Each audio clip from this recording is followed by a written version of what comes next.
آپ کراچی سے تشریف لائے ہیں، آپ کی تشریف آوری کا بہت شکریہ، اور ہم ان کے جو ملفوظات ہیں ان سے مستفیض ہوتے ہیں۔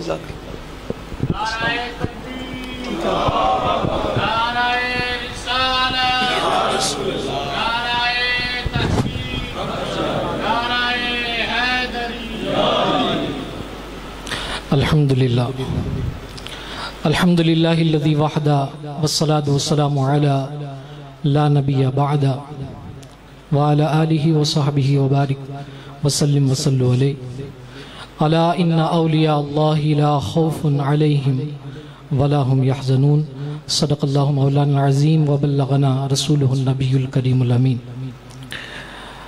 الحمدللہ عز و جل یہ رب کا کرم ہے ہم پر، آپ سب پر، اس مسجد پر، اس محلے پر، کہ آج اللہ تبارک و تعالیٰ کے ایک کامل درویش، ایک کامل ولی کے مبارک قدم اس مبارک جگہ پر لگنے والے ہیں، اور ایک درویش کی زیارت سے آج آپ تمام احباب مستفید ہونے جا رہے ہیں۔ یقیناً یہ آپ تمام احباب کے لیے خوش نصیبی ہے کہ جن کے ایک جھلک دیکھنے کے لیے پاک و ہند سے تعلق رکھنے والے لوگ تڑپ رہے ہیں، بلک رہے ہیں کہ قبلہ میاں حضور دامت برکاتہ قدسیہ کی ایک جھلک ہمیں نظر آ جائے، ایک لمحے کی زیارت ہمیں مستفید ہو جائے، ایک لمحے کا قرب اس اللہ کے ولی کا ہمیں نصیب ہو جائے، مل جائے تو ہماری دنیا بھی سنور جائے گی، آخرت بھی سنور جائے گی۔ تڑپ رہے ہیں لوگ، پاک و ہند سے تعلق رکھنے والے، دنیا کے اندر مختلف ممالک سے تعلق رکھنے والے لوگ آپ کی ایک زیارت کے لیے کہ یہ درویش ایسا کامل درویش، ایسا ولی کہ جن اولیاء اللہ کی صفات ہم اپنی کتابوں میں اپنے بزرگان طریقت کی زبانوں سے سنا کرتے تھے، وہ اللہ کے ولی آج حاضر ہیں، حیات ہیں۔ اللہ اکبر۔ ہم سنا کرتے تھے کہ حضور سیدی شیخ عبد القادر جیلانی قدس الروح ربانی کو اللہ تبارک و تعالی نے اس صفات کا مظہر بنایا ہے کہ وہ مادرزاد اندھوں کو بینا کر دیتے ہیں، آنکھیں عطا کر دیتے ہیں، اور مردوں کو جلا دیتے ہیں۔ یہ اللہ تبارک و تعالیٰ کے اولیاء اللہ کی صفات خاص ہے جو اللہ تبارک و تعالیٰ اپنے برگزیدہ بندوں کو عطا کرتا ہے، جن پر اپنا خاص نظر، شفقت اور عنایت کا ہاتھ رکھتا ہے، روحانی فیض جن کو عطا کرتا ہے ان کو یہ صفت خاص عطا ہوتی ہے۔ یہ ہم نے حضور سیدی شیخ عبد القادر جیلانی قدس الروح ربانی کی زبانی ہم نے سنی تھی۔ آج میں آپ کو قبلہ میاں حضور دامت برکاتہ قدسیہ کے ایک واقعہ سناتا ہوں، آپ کی زندگی کا واقعہ سناتا ہوں۔ اور یہ خلوت کی محفلیں جو خاص وقتوں کے اندر قبلہ میاں حضور دامت برکاتہ قدسیہ نے اپنے خصوصی خلفاء کے ساتھ وہ نشستیں کی، اس میں یہ ذکر کیا، لیکن تحدیث نعمت کے لیے آج اس واقعے کو میں ذکر کر رہا ہوں کہ اللہ تبارک و تعالیٰ کے اس ولی کی جو قدر و منزلت ہے وہ ہم جان سکیں کہ آج ہم کس درویش سے مل رہے ہیں، کس درویش کی زیارت کے لیے آج ہم بیٹھے ہوئے ہیں، انتظار ہیں، منتظر ہیں۔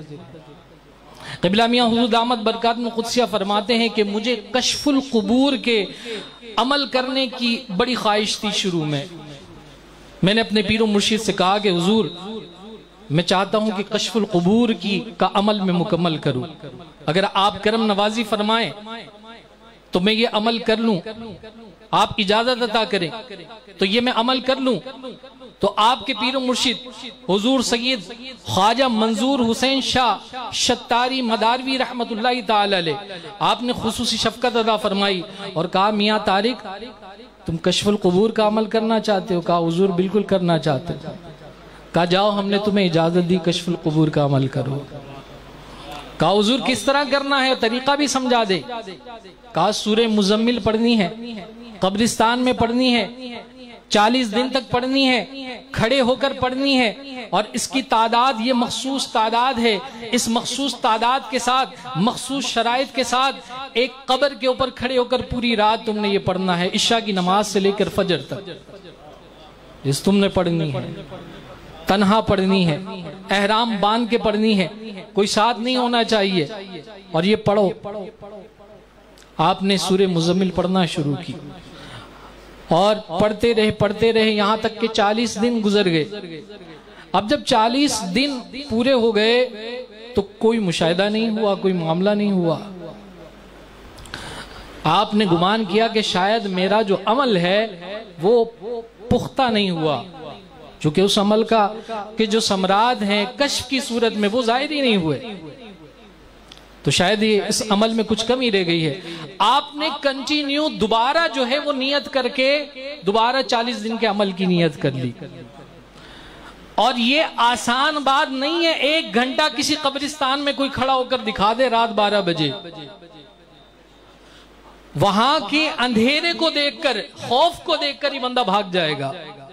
اور یہ درویش عشاء کی نماز کے بعد سے لے کر فجر تک کھڑے ہو کر اور پڑھائی کر رہے ہیں بزرگوں کی توجہ کے ساتھ۔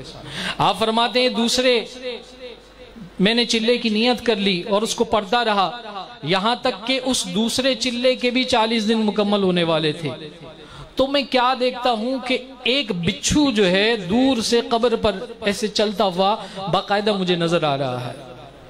اب دل میں خوف ہوا کہ یہ بچھو ہی ہے یا کوئی اور ہے، کوئی اور ہے مطلب کوئی جن وغیرہ ہے، کوئی مسئلہ نہیں، وہ ضرر نہیں دے گا، اور اگر حقیقتاً بچھو ہے تو اس کا مطلب یہ ہے کہ اگر اس نے ڈس لیا تو کام تمام، شہید اللہ کو پیارے۔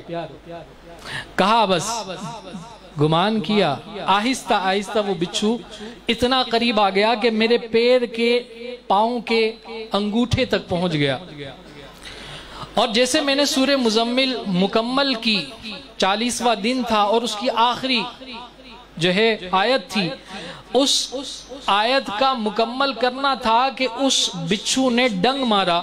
قبلہ میاں حضور دامت برکاتہ القدسیہ فرماتے ہیں کہ اس بچھو کے ڈنگ مارنے سے ایسی تاثیر پیدا ہوئی کہ میرا جسم ایسا محسوس ہوتا تھا کہ جیسے فریز ہو رہا ہے، برف کا ہو رہا ہے، اور ٹھنڈک وہ انگوٹھے سے ہوتی ہوئی پیر تک، پھر پیر سے ہوتے ہوئے ٹخنوں تک، اور ٹخنوں سے ہوتے ہوئے گھٹنوں تک، گھٹنوں سے ہوتے ہوئے ناف تک، اور یہاں تک کہ سینے تک پہنچی، تو اس کی ٹھنڈک میں نے اپنے قلب کے اندر محسوس کی، یہاں تک کہ وہ تاثیر آگے پہنچتے پہنچتے آنکھوں تک پہنچ گئی، اور آنکھوں تک پہنچنا تھا۔ قبلہ میاں حضور دامت برکاتہ القدسیہ فرماتے ہیں میری آنکھیں بند تھی، اتنی ٹھنڈک تھی کہ جب میں نے آنکھیں کھولی تو جہاں تک میری نگاہ گئی وہاں پر تمام قبروں اور اس کے مردے شیشے کی طرح مجھے نظر آ رہے تھے، جتنے مردے ہیں۔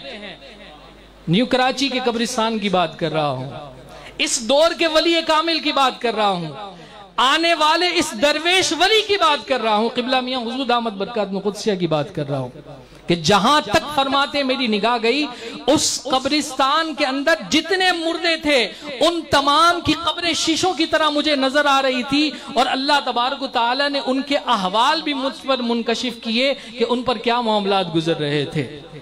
قبلہ میاں حضور دامت برکاتہ القدسیہ فرماتے ہیں اس سورت کی برکت ہے، اس سورت کا کمال ہے کہ اللہ تبارک و تعالی نے اس قبرستان کے اندر موجود کچھ لوگوں پر عذاب کا معاملہ ہو رہا تھا، اللہ تبارک و تعالی نے اس کی برکت سے ان کا عذاب ٹال دیا، اور میں نے ان کی قبروں کو دیکھا کہ وہاں سے بھی خوشبوئیں اور ٹھنڈک آ رہی ہے۔ لیکن یہ معاملہ قبلہ میاں حضور دامت برکاتہ القدسیہ فرماتے چند لمحوں کے لیے تھا۔ اب آپ فرماتے ہیں کہ وہ چند لمحوں کے بعد پھر جیسے قبریں تھی ویسے ہی ہو گئی۔ آپ نے کہا کہ شاید ابھی بھی کچھ کمی رہ گئی ہے اس کشف القبور کے عمل کے اندر۔ آپ نے پھر تیسرے چلے کی دوبارہ نیت کر لی۔ آپ اندازہ کر لیں عشاء کے بعد سے فجر تک قبرستان میں کھڑے ہو کر ایک قبر کے اوپر یہ سارا معاملہ ہو رہا ہے، اور 80 دن ہو چکے ہیں، پھر 40 دن کی آپ نیت کر رہے ہیں، اس 40 دن کی پھر آپ نے نیت کی اور پھر آپ نے پڑھنا شروع کیا. میاں حضور فرماتے ہیں کہ بے تحاشا رکاوٹیں آئیں. کبھی ایسا محسوس ہوتا تھا کہ قبرستان کے باہر سانپوں کا ایک جال بنا ہوا ہے اور انہوں نے ایک جیل نما اپنی ہیئت بنا دی ہے اور وہ آگے مجھے جانے نہیں دے رہے. جیسے ہی میں قریب آیا اور آگے بڑھا ہوں تو پھر وہ غائب ہو گئے. وہ سارے سانپ غائب. مطلب یہ تھا کہ وہ جناتوں کی رکاوٹ تھی. پھر ایک دن فرماتے ہیں کہ ایسا ہوا کہ میں قبرستان کے باہر تھا. میں کیا دیکھتا ہوں کہ اس قبرستان کے سارے مردے اپنی قبر کے اوپر بیٹھے ہوئے ہیں اور اپنے کفن سمیت باہر بیٹھے ہوئے ہیں. کہتے ہیں یہ عجیب معاملہ ہے. جتنے بھی قبر والے ہیں سارے مردے قبر کے باہر بیٹھے ہوئے ہیں. آپ جیسی قبرستان کے اندر داخل ہوئے اور آپ نے قدم رکھا وہ سب غائب منظر. آپ نے تیسرے چلے کی 40ویں دن کی پھر نیت کی اور کرتے کرتے بہت طویل واقعہ آپ کا مشاہدہ تھا. میں مختصر بتا رہا ہوں. اس میں ہر دن کیا ایک مشاہدہ تھا. ہر دن کا ایک مشاہدہ تھا. مختصر بتا رہا ہوں. اصل جو مغز ہے اب میں اس طرف آ رہا ہوں. آخری دن 120واں دن آپ نے عمل شروع کیا اور کرتے کرتے آخری جو صورتیں تھی آخری جو وقت تھا اس پر جب پہنچے تو آپ کیا دیکھتے ہیں کہ ایک بزرگ جو قداور جو ہے قد رکھنے والے ہیں اور انتہائی خوبصورت چہرے والے ہیں روشن لباس والے ہیں وہ اچانک دھیمے دھیمے قدموں میں آ کر جہاں میں پڑھائی کر رہا تھا میرے سامنے قبر کے کھڑے ہو گئے اور مجھے جلال والی نظروں سے دیکھ رہے ہیں. کچھ کلام نہیں کر رہے ہیں کچھ بات نہیں کر رہے ہیں انتظار کر رہے ہیں یہاں تک کہ میں نے اپنے عمل کو مکمل کیا. جیسے ہی وہ عمل کا مکمل ہونا تھا تو مجھے جلال کے ساتھ کہتے ہیں میاں کیا کر رہے ہو؟ میاں کیا کر رہے ہو؟ کہا کہ پڑھائی کر رہا ہوں. کس چیز کی پڑھائی کر رہے ہو؟ کشف القبور کی پڑھائی کر رہا ہوں. کس نے تمہیں اجازت دی؟ میرے مرشد حضرت خواجہ منظور حسین شاہ شتاری مداروی رحمت اللہ تعالی علیہ انہوں نے اجازت دی. بولا اچھا انہوں نے اجازت دی. انہوں نے تو 40 دن کی اجازت دی تھی تم 120ویں دن کیا کر رہے ہو؟ انہوں نے تو 40 دن کہا تھا 120ویں دن کیا کر رہے ہو؟ کہا کہ 40ویں دن میں نے کہا شاید عمل پورا نہیں ہوا پختہ نہیں ہوا اس لیے دوسرے عمل کو میں نے وہ کر لیا کنٹینیو. کہا دوسرے عمل میں تو تمہیں کچھ دکھ گیا تھا تبھی بند کر دیتے. کہا لیکن وہ دکھی تھی قبریں لیکن کچھ لمحوں کے لیے دکھی تھی. میں نے کہا نہیں ابھی بھی کچھ کمی ہے اس لیے میں نے تیسرے چلے کی نیت کر لی. کہا کہ طارق تم جانتے ہو تم نے کیا کیا ہے؟ طارق تم جانتے ہو تم نے کیا کیا؟ کہا حضور میں نہیں جانتا میں نے کیا کیا. کہا تم نے کشف القبور کا نہیں بلکہ حی القبور کا عمل کر لیا ہے. کہا کیسے مانوں میں کیسے آپ کی بات کا اقرار کروں کہ میں نے کشف القبور نہیں بلکہ حی القبور کا عمل کیا ہے. کہا جس قبر پر تم کھڑے ہوئے ہو اس قبر پر ایڑی مارو اور کہو قم باذن اللہ. آپ نے ایڑی ماری قم باذن اللہ کہا اور اسی وقت اس قبر سے اللہ تبارک و تعالی نے ایک بندے کو زندہ کر دیا زندہ کیا حیاتی ملی. اس ولی کے قم باذن اللہ کہنے پر اللہ تبارک و تعالی نے اس کو زندگی عطا کی. وہ باہر آئے بابا جی میاں حضور کے الفاظ کہتے ہیں وہ ہندوستانی تھے. کہا اجی میاں کیا ہوا کیا قیامت قائم ہو گئی؟ کہا میاں قیامت قائم نہیں ہوئی ہے بس آپ کو زندگی ملی ہے کچھ لمحے کے لیے ملی ہے. کہا اچھا ٹھیک ہے کیا حکم ہے؟ کہا حضور اب آپ کی جو بات تھی پوری ہو گئی حی القبور کا عمل کیا مان لیا اب ان کا کیا کرنا یہ تو زندہ ہو گئے. کہا دوبارہ اذن ہے تمہیں کہہ دو کہ اپنی پہلی والی حالت میں آ جا. آپ نے کہا پہلی والی حالت میں آ جا. وہ دوبارہ مردہ ہوئے روح ختم ہوئی قبر ریول ہو گئی سارا معاملہ ختم. میں نے جو بات شروع کی تھی کہ جو بات ہم نے حضور سیدی شیخ عبد القادر جیلانی قدس الروح ربانی کے حوالے سے اور جلیل قدر اولیاء اللہ کے حوالے سے سنی ہے. آج آپ جس درویش کی زیارت کرنے جا رہے ہیں اللہ نے ان کو یہ مقام عطا کیا ہے کہ انہوں نے مردے کو بھی زندہ کیا ہے. اہمیت بتانا جا رہا ہوں آج کہ کس درویش کی آج زیارت کرنے جا رہے ہیں. وہ بزرگ سے پوچھا کہ حضور مان لیا لیکن آپ اپنا تو تعارف کرواتے جائیں کہ آپ کون ہیں. کہا ہمیں نہیں جانتے, ہمیں نہیں جانتے.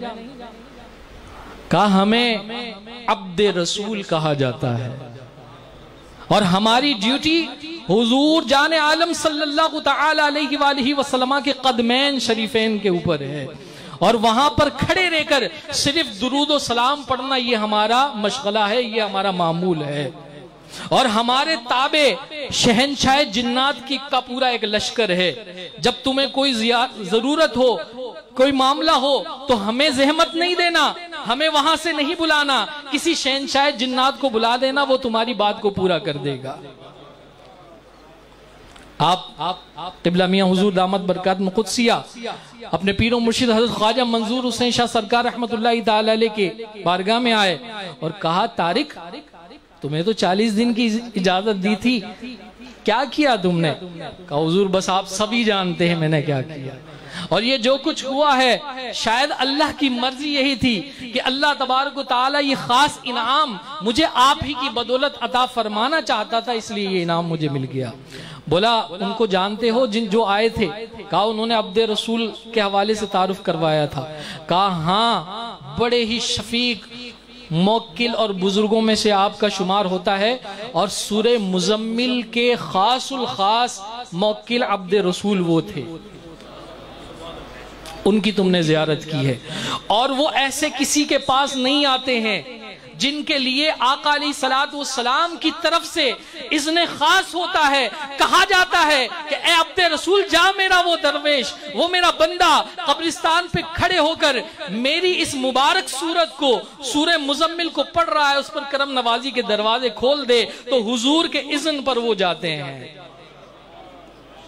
کس شان کے مالک ہیں یہ درویش کہ جن کے لیے آقا علیہ السلام عبد رسول خاص موکل کو بھیج رہے ہیں. تو آج اس خاص ولی اور درویش کی زیارت کے لیے آپ آئے ہیں. اپنی زبانوں کو بھی سنبھال کے رکھنا ہے, اپنے قلب کو بھی سنبھال کے رکھنا ہے, اپنی نگاہوں کو بھی سنبھال کے رکھنا ہے. اور پھر ہمارے بزرگ فرماتے ہیں کہ ہماری یہ نگاہیں اس ولی کی زیارت کے بعد اتنی پاکیزہ ہو جائیں کہ پھر ان نگاہوں سے کبھی گندگی اور غلاظت ہم نہ دیکھ سکیں. یہ دعا کریں اللہ سے کہ آج اس ولی کی زیارت کر لی تو اس ولی کی زیارت کی بدولت اللہ میری نگاہوں کو اتنا پاکیزہ کر دے, اتنا ستھرا کر دے کہ اب آنے والے دنوں میں ان نگاہوں سے آقا علیہ السلام کی بھی زیارت کر سکوں. سارے ولیوں کے سردار خواجہ حضور سیدی شیخ عبد القادر جیلانی قدس الروح ربانی کی بھی زیارت کر سکوں, میری آنکھیں اتنی ستری ہو جائے, اور پھر آپ کے وسیلے سے حضور کی بھی زیارت کر سکوں اور حضور کے وسیلے سے رب کی معرفت کا نور بھی دیکھ سکوں. یہ آج آپ کا پہلا قدم ہے اپنی آنکھوں کو ستھرا کرنے کے بعد آگے منزلیں طے کرنے کا. پہلا قدم ہے آج زیارت کرے, آنکھوں کو ستھرا کر دے, اس کے بعد ان آنکھوں کو بچانا ہے بد نگاہی سے, بے حیائی سے, ہر قسم کی برائی سے. ان آنکھوں کو بچائے رکھنا ہے اور بچائے رکھیں گے تو پھر دیدار ہوگا. وہ ایک قوال ہے, وہ شعر کہتا ہے انہاں کرنا دیدار سجن دا, انہاں کرنا دیدار سجن دا جنہاں اکھیاں سانب کے رکھیاں, کہ جنہوں نے اپنی اکھیوں کو, آنکھوں کو سانب کے رکھا ہے, اپنی آنکھوں کی حفاظت کی ہے, وہی سجن کا دیدار کر سکتے ہیں. اور آج تو ہمارے کوئی حجاب نہیں ہے, آج اس سجن کا دیدار کریں گے, پھر ان کی وساطت سے سارے ولیوں کی زیارت کریں گے, ان کا دیدار کریں گے. اور پھر میاں حضور کے سینئر خلفاء میں سے جو آپ کراچی سے تشریف لائے حضرت علامہ مفتی کامران صاحب تارکی قادری شاذلی مدذل العالی، مشکور و ممنون ہو کہ آپ نے وقت نکالا اور ہماری اس محفل کی رونق کو دوبالا کیا۔ انشاءاللہ العزیز میاں حضور تشریف لانے والے ہیں اور آپ احباب زیارت سے بھی مشرف ہوں گے۔ دور و نزدیک سے جتنے بھی احباب آئے الحمدللہ کثیر تعداد میں علماء کرام تشریف لائے، سادات کرام آئے، میاں حضور کے خلفاء آئے، جہاں سے بھی آئے، سب میری سار آنکھوں پہ جگہ کی تھوڑی سی تنگی ہے تو آپ احباب اس حوالے سے مجھے معاف کیجیے۔ لم یزل عالما حیا قیوما قدیرا سمیعا بصیرا، الصلاة والسلام علی رسولہ الذی ارسلہ بالہدی بشیرا ونذیرا وعلی آلہ واصحابہ وعلماء ملتہ واولیاء امتہ اجمعین کثیرا کثیرا، اما بعد فاعوذ باللہ من الشیطان الرجیم، بسم اللہ الرحمن الرحیم۔ ان الذین قالوا ربنا اللہ ثم استقاموا تتنزل علیہم الملائکۃ الا تخافوا ولا تحزنوا وابشروا بالجنة التي كنتم توعدون نحن اولیاؤکم فی الحیاة الدنیا وفی الآخرہ وَلَكُمْ فِيهَا مَا تَشْتَهِي أَنفُسُكُمْ وَلَكُمْ فِيهَا مَا تَدَّعُونَ نُزُلًا مِّن غَفُورٍ رَحِيمٍ۔ صدق اللہ مولانا العظیم۔ محبت کے ساتھ بآواز بلند نبی رحمت صلی اللہ علیہ وسلم کی بارگاہ میں ہدیہ درود و سلام کا نذرانہ پیش کریں۔ الصلاة والسلام علیک یا سیدی یا رسول اللہ وعلی آلک واصحابک یا سیدی یا حبیب اللہ۔ بآواز بلند تمام احباب محبت کے ساتھ پڑھیے۔ الصلاة والسلام علیک یا رسول اللہ وعلی